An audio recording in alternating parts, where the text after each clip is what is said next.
कोकणातील प्रत्येक अपडेट जाणून घेण्यासाठी आजच माझे कोकणच्या सोशल मीडिया प्लॅटफॉर्मला लाईक, फॉलो आणि सबस्क्राईब करा। गुहागर येथील ऐतिहासिक गोपाळगड किल्ल्याच्या वादामध्ये आता नवा ट्विस्ट समोर आलेला आहे।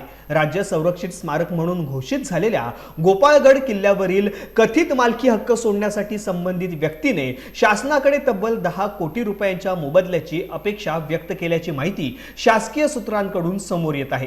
मिळालेल्या माहितीनुसार किल्ला आणि परिसरातील जमिनीसह तेथील आंब्याच्या झाडांचा बाजारभावानुसार मोबदला मिळावा अशी अट पुरातत्व विभागासमोर मांडण्यात आल्याची चर्चा आहे। त्यामुळे गोपाळगड प्रकरणाला आता आर्थिक आणि प्रशासकीय वळण मिळाल्याचे दिसून येत आहे।